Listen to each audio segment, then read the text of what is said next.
Les amis, très heureux de vous retrouver pour ce débrief entre Real Valladolid et le Real Madrid pour débriefer cette victoire, cette nouvelle victoire comme à l'aller 3-0. Le bilan est clinique, le bilan est sec. On trace notre route sans se retourner en prenant 10 points d'avance sur le FC Barcelone, troisième, qui se joueront certes demain contre Valence, une équipe Valence qui est 19e, qui est sur une bonne passe avec 4 matchs en défaite lors des 4 derniers matchs, qui a besoin de points pour tout simplement sortir de cette zone rouge.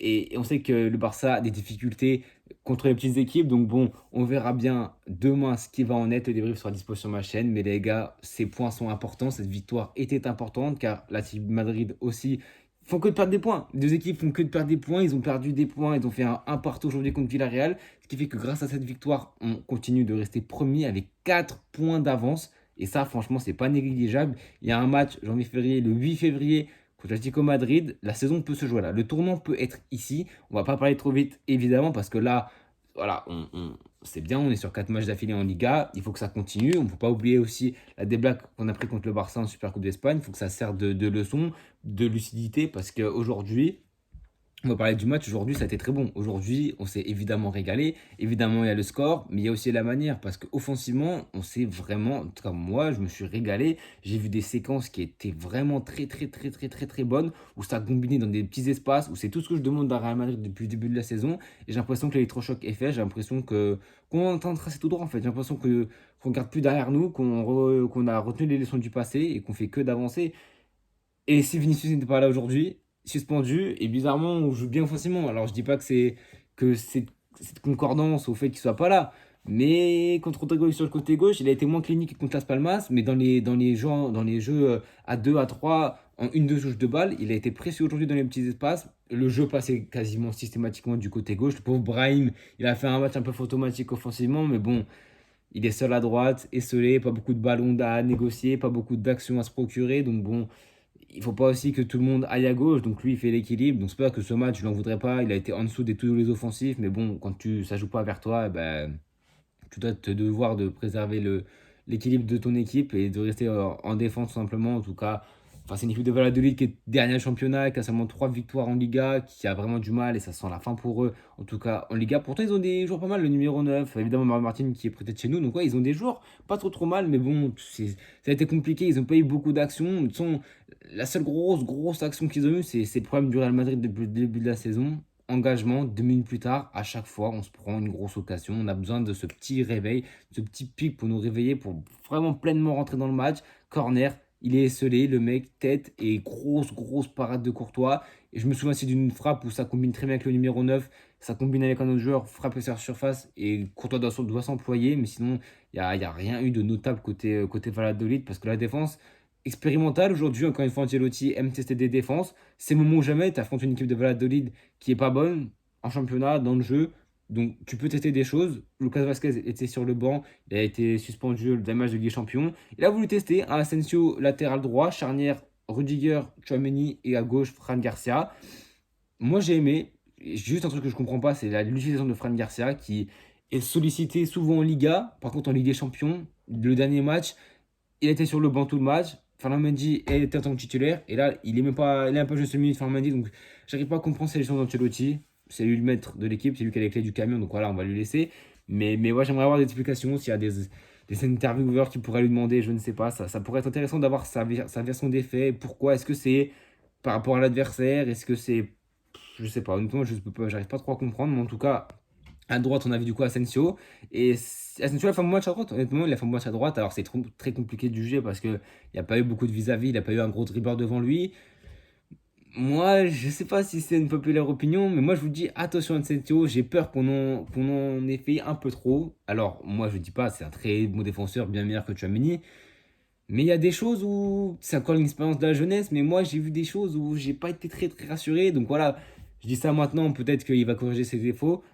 Moi, je pose une petite réserve. Attention à ne pas trop s'emballer. Mais sinon, évidemment que c'est très correct. Tchouaméni, surtout Rudiger, évidemment, là, il a fait un vrai gros match. Franchement, très solide. Il n'y a quasiment rien qui est passé. Tchouaméni, c'était excellent aussi. Franchement, les gens aiment le cracher dessus, mais il faut le dire quand c'est très bien. Et ça a été très bien aujourd'hui, même quand il a été repositionné milieu de terrain. quand il y a eu des sorties, quand Alaba est rentré, quand Asensio est sorti, que Valverde est allé à droite, il a été très bon, des passes cliniques, il a été solide dans les duels. Donc ouais, franchement, une défense clean sheet aussi. Évidemment, le clean sheet, ça faisait longtemps qu'il n'a pas fait un clean sheet, hein. En Liga, la Palmas on prend un but, le Barça on prend un but, Salzbourg on prend un but, ouais, donc on prend des buts sur les tout derniers matchs. Donc ouais, un clean sheet ça va faire du bien au moral, parce que la défense, est-ce que c'est définitif? Est-ce qu'il va continuer ça? Là, on aborde une phase dans le calendrier qui est assez simple. En Liga, on va affronter Espanyol Barcelone notre prochain match. Mercredi, on va affronter lors du dernier match de la Ligue des Champions, la J8, on va affronter Brest. Donc là, il faut évidemment prendre des points si tu veux espérer un top 8 qui est quasiment impossible, mais en tout cas une première partie de top 24. Ensuite, tu as aussi de la Liga, tu as Gérone si je ne me trompe pas.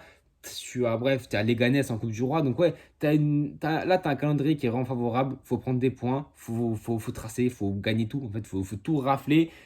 Si tu veux te donner les rêves et des espoirs de trophées en fin de saison, Coupe du Roi, Liga, Ligue des Champions, tout est là sous tes yeux. On a un énorme match le 8 février contre Atlético Madrid. On peut se permettre de rêver et de continuer encore une fois la marche en avant. Donc bon, on verra bien ce que ça va donner. Mais ouais, il ne faut pas lâcher, il faut continuer comme ça. On a vu de très très bonnes choses défensivement. On a vu de très bonnes choses offensivement. Au milieu de terrain, pareil, Valverde, Ceballos, franchement, les deux sont très complémentaires. Bellingham, il a fait un match.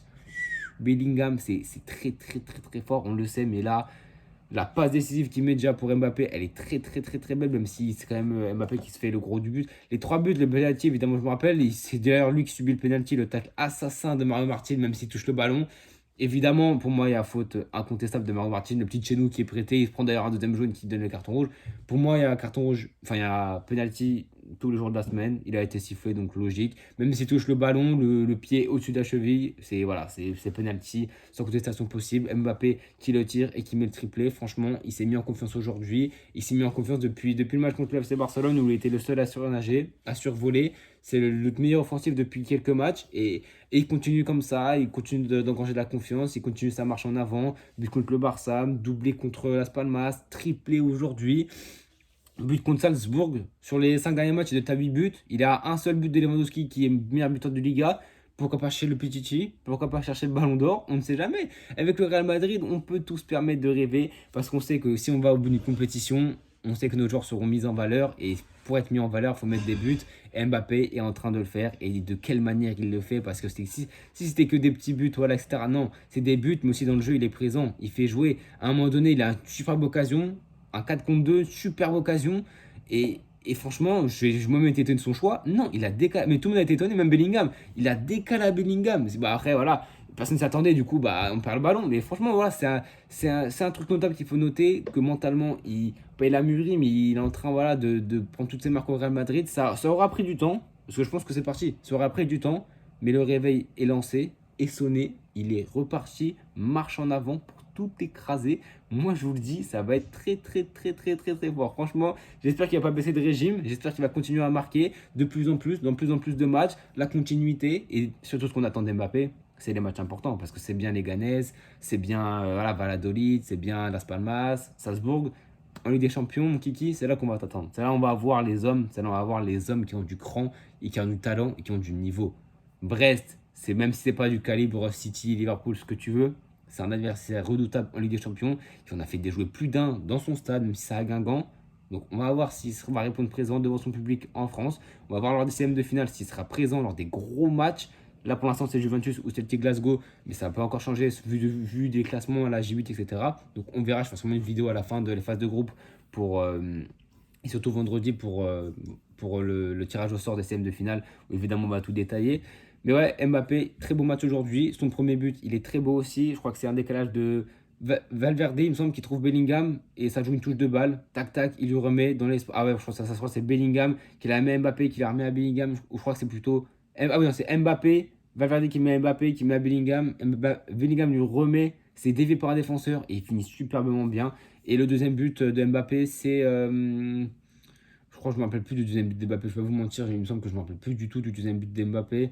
Non, je me rappelle plus de tout, je vais pas m'en rappeler. Mais ouais, franchement, ça a été un gros match. Ça a été un match où on a vraiment bien joué, j'ai trouvé, offensivement. Ce que j'attendais d'une équipe du Real Madrid, comme une petite équipe de Liga comme ça, qui est derrière, c'est que si tu fais sauter le verrou une fois, c'est porte ouverte, c'est open bar, tu vas te régaler. Et là, on a vu qu'on n'a pas lésiné sur les moyens, on a vu qu'on a proposé du jeu, qu'on avait de l'allant offensif, qu'on avait de l'envie, qu'on a réussi à bien combiner. Techniquement, c'était très propre. Donc ouais, franchement, moi, j'étais ravi de ce que j'ai vu aujourd'hui. Rien de transcendant, évidemment. C'est que Valladolid, on va pas non plus s'extasier et se jeter au plafond. Les points comme ça, faut les prendre. Avec la manière en plus, tu te mets en confiance. Mine de rien, pour une attaque qu'on dit prend ballante, qu'on dit qu'il manque de confiance, je pense on doit être pas loin, si ce n'est la meilleure attaque de Liga. On enchaîne des matchs à 5 buts, à 3 buts, à 4 buts. Donc franchement, cette équipe, elle est très très alléchante. Offensivement, c'est très très bon. Ça commence enfin à rentrer dans l'ordre. Maintenant, la suspension de Vinicius va être purgée. Il va pouvoir revenir. Comment Ancelotti va articuler ça? Est-ce qu'il va mettre sur le banc Rodrigo, qui est pourtant très bon à son poste? Est-ce qu'il va repasser à un système où il met Vini à gauche et du coup il va mettre Rodri à droite? C'est Brême qui va en payer les pots cassés. Est-ce qu'on du coup on va retourner à un sort de 4-2-4 assez déséquilibré avec Bellingham en soutien des deux attaquants et avec un. Franchement, faut voir comment Ancelotti va manager ça. Ça va être très important, la gestion des hommes, surtout dans cette deuxième partie de saison où on a quand même des revenus. On a Lucas Vasquez, on a Alaba, on commence à avoir des joueurs qui commencent à revenir petit à petit. Il faut faire tourner parce qu'il y aura beaucoup de matchs. Là, on est sur 2-3 matchs par semaine. Surtout 2 matchs, ouais, 2-3 matchs par semaine quand même depuis 3-4 semaines. On enchaîne pas mal. Il y a toutes les conclusions des compétitions qui vont commencer à arriver, les matchs importants. Donc c'est bien de prendre de la confiance, c'est bien de prendre des points qui sont importants en Liga parce que oui, demain, il y a le Barça qui joue. L'Atlético Madrid, en plus, tes concurrents, ils perdent des points bêtement. Villarreal, c'est presque 2 fois d'affilée que l'Atlético Madrid. Je crois qu'ils perdent des points bêtement. Le Barça, contre les petites équipes de Liga, ils ont perdu beaucoup de points cette saison. Donc franchement, le match de demain, les amis, on va les regarder avec beaucoup d'attention. En tout cas, moi, je vais les regarder avec beaucoup d'attention. Je ferai sûrement une vidéo sur le débrief du Barça. À part si le match n'est pas intéressant, si c'est un vieux 0-0 ou plutôt un 1-0 du Barça sans saveur, je pense que je vais faire des débriefs. Mais voilà, si c'est un match où le Barça perd, évidemment qu'on va faire le débrief. Même s'il gagne et que bon, 2-0, 3-0, c'est un match assez plaisant à regarder où je peux dire des choses et je peux un peu exprimer ce que je ressens. Je vais les dire, mais sinon il n'y aura peut-être pas de vidéo. Je pense que prochaine vidéo, ça doit être lundi, mardi, pas de maths. Mercredi, la J8 de Ligue des Champions, le plus grand multiplex de l'histoire de la Ligue des Champions. On sera là, évidemment, pour le débriefer. Ensuite, peut-être qu'on va le débriefer. Je vais faire le débrief du Real Madrid dès mercredi. Je pense que jeudi, je vais revenir à froid sur toutes les rencontres qui s'est passées, faire un bilan global sur, comment dire, sur toutes les phases, la phase à élimination directe, les grosses surprises, City qui va jouer sa peau dans le dernier match. On va voir qui c'est qui va pour encore aller top 8. On va voir les potentiels arbre de tournoi, qui va tomber contre qui en scène de finale. Ça va être très amusant. En tout cas, les amis, dites-moi vos tops et vos flops en commentaire. Moi, pas la peine de les dire parce que je pense que tout le monde pourrait mettre dans le top. Mbappé, évidemment, très haut côté de Bellingham. Même si Bellingham marque pas, il fait une passe décisive. Il est très influent dans le jeu avec et sans ballon. Donc, ouais, pour moi, top, tu peux mettre toute l'équipe. Ça a été un très bon match de tout le monde. J'en mets pas en dessous aujourd'hui, même s'il y a eu des joueurs qui ont moins touché le ballon, qui sont moins mis en évidence. Ils se sont cachés pour laisser briller le collectif et les attaquants. Donc, moi, je remercie ça parce qu'il faut des hommes comme ça qui travaillent dans l'ombre pour permettre aux attaquants de briller comme ça. En tout cas, les amis, n'hésitez pas à vous abonner, à liker, à partager et à bientôt tout le monde.